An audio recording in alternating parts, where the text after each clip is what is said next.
Oh. Hi everyone, Bass Tano here, the internet's busiest music nerd, and it's time for a review of Young Thug's new project, Beautiful Thugger Girls. Young Thug is a singer, rapper, hip-hop eccentric down from Atlanta, who has been at it for a while now. He's been causing quite a stir in the rap community with his unique approach, his unique vocal style. It's yelpy, it's strange, it's odd, it's very nasal. I mean, it's pretty much singing. Not to discount it, because in comparison to Thugger's contemporaries, I do think his vocal abilities are a little above and beyond. He certainly sounds unique in the current hip-hop landscape. However, I think that uniqueness has been kind of dampened by the fact that he has released so many projects, so many mixtapes, that are so chock full of filler. He goes from project to project to project with very little in the way of any kind of artistic or sonic progression. One major exception in my opinion though was his Jeffrey album that dropped not too long ago, which not only has a very odd cover for a hip-hop album, but also I think Thugger on this project took his largest musical risks to date, genre hopping from one track to the next, and strangely making his vocal style apply to every single thing that he attempted very effectively. Now this new project over here, Beautiful Thugger Girls, or Easy Breezy Beautiful Thugger Girls, also marks a bit of a change of pace. This is supposedly Thugger's singing album, his ballad album, which I was kind of skeptical of at first. I mean, if we look at the front cover here, he's holding a guitar upside down.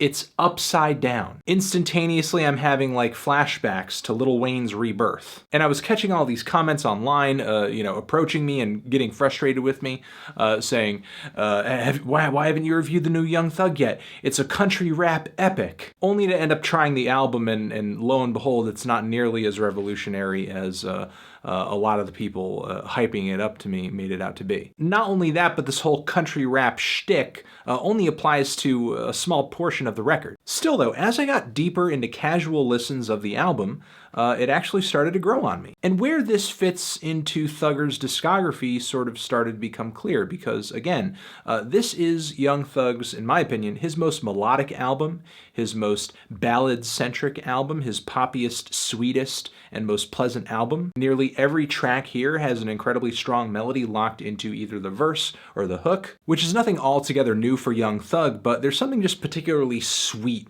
and accessible about this album in comparison to his other projects. The instrumental palette on this album generally is pretty beautiful. I caught some horns on this thing. There are at least a handful of tracks that feature acoustic guitar. And the way Thugger's wild vocals intertwine with these instrumentals occasionally is pretty magical. So just from an auditory standpoint, if you're into Thugger's vocal style, this album should be a breeze for you. I get why people are excited about this project. It sounds like no other Thugger project so far, and it's really intoxicating. But once I got past this casual listening phase and I really had to listen to the album in order to write something down or come up with something to say about it, that's when my honeymoon phase with the record kind of was over. Still at this point though, I do like the intro track, Family Don't Matter. I think it's a beautiful mix of kind of those country and those pop rap elements that, do occasionally come together here really well. Lyrically, I think it's one of the more personal tracks on the entire record, which honestly had me kind of in the mood and in the mindset that, hey, maybe lyrically, maybe thematically, this is going to be a very different record for Thugger too. But immediately after this, the same mediocrity that plagues most Thugger projects starts creeping its way in. We have this generic pop rap ballad on She Wanna Party with these prominent acoustic guitars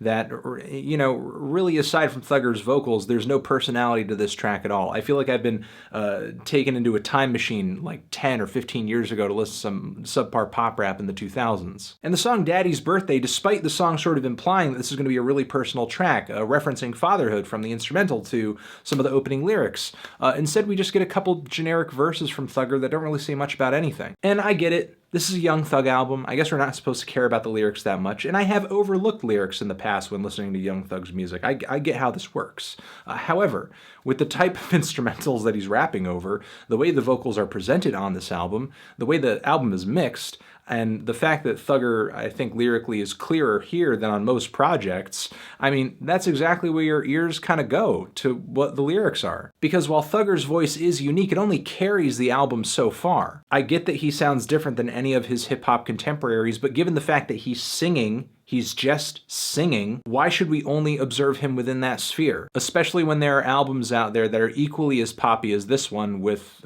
more interesting singers, with more interesting things to say. I'm sorry, but as much as I like the way the vocals and the instrumental play off of each other on the song You Said, it's kind of hard to listen to Young Thug cry out into the night about his dick and nuts getting kissed. If I was sitting here listening to it for any other reason than to review it, I would feel like an idiot. The song Get High featuring Snoop Dogg, I'm not really sure Young Thug and Snoop Dogg's styles really complement each other all that much, so I guess it is cute that they decided to get together. The verses on this track, completely bland, boring, nothing happening at all. It's really only the hook that sort of makes the song interesting. The other matchup with Future, though, on this album, though, is really underwhelming. And that actually has nothing to do with Young Thug or the instrumental at all. If there's one thing I can compliment Young Thug on, with this melodic style of trap music, I think he's one of the better performers. I think he's one of the more entertaining singers and vocalists, miles ahead of a guy like Future, even though, you know, he's certainly a pioneer within this sound. And why that is, case in point, this track. In comparison to Young Thug, Future is a terrible singer. So bad that the autotune can't even cover up how crappy the tone of his voice is. There are at least a couple tracks in the track listing of this thing too that don't really strike me as all that special, just kind of instrumentally,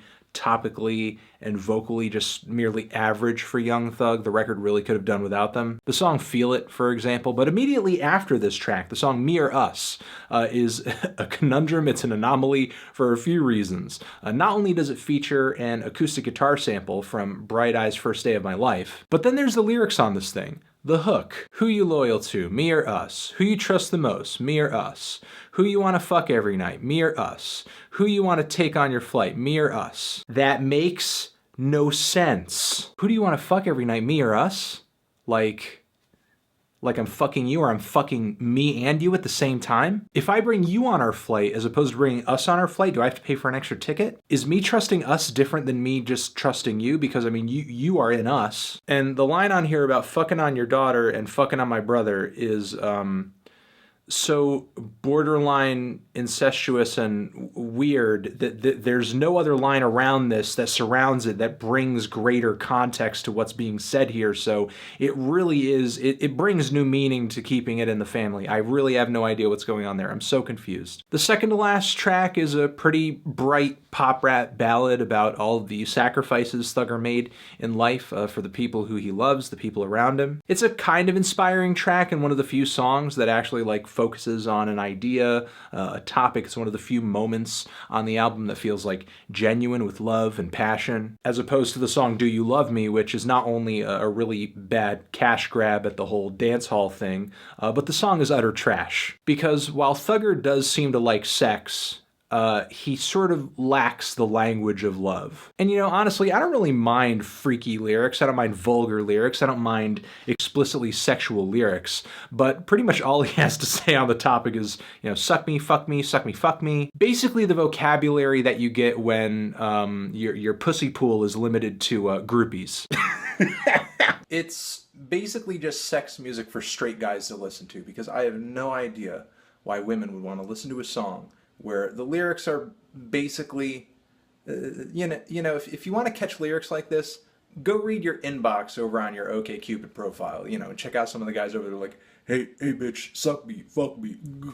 You know, I don't really know what to think about this record. I'm honestly torn on it. I'm kind of torn on it. I like what Thugger's doing with his voice on this album. I like the melodic qualities of this record. Again, the vibe, the aesthetic of the album is pretty pleasing and is very pleasant. It's intoxicating. I think that's, you know, again, mostly because I do enjoy Young Thug's voice. If you don't, it's probably going to be a turnoff. But again, there are some filler tracks on here There are some pretty basic and plain song structures on here. If we're going to take this album and bring it outside of, sort of the hip-hop vacuum that most people have placed it in, into the wider world of acoustic music and pop music, it's clearly mediocre. And there are a lot of lyrics on this thing that are pretty terrible, just straight trash. And again, I know there are going to be people out there like, lyrics, it's not the point of young thou.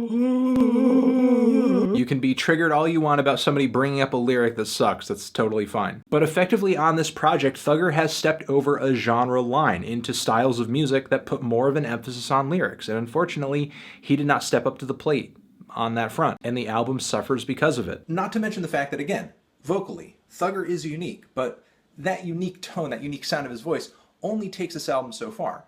He has some wild vocalizations, but as he's improvising his way through some of these tracks, some of his little embellishments are kind of goofy and sort of terrible and borderline hilarious. Again, song structures, instrumental palette, while it is poppier, it is sweeter in the grander scheme of things. It's kind of bad. I mean, nothing really to write home about outside of, hey, Thugger's doing something a little bit different. But once the novelty of that wears off, it's not really that refreshing. I'm feeling a strong 4 to a light 5 on this thing. Transition. Have you given this album a listen? Did you love it? Did you hate it? What would you rate it? You're the best. You're the best. What should I review next? Hit the like if you like. Please subscribe. And please don't cry. Just leave an angry comment in the comments if you're angry. I will catch you guys in the next video. Other videos next to my head that I think you should check out. Subscribe to the channel. Official website too. Forever.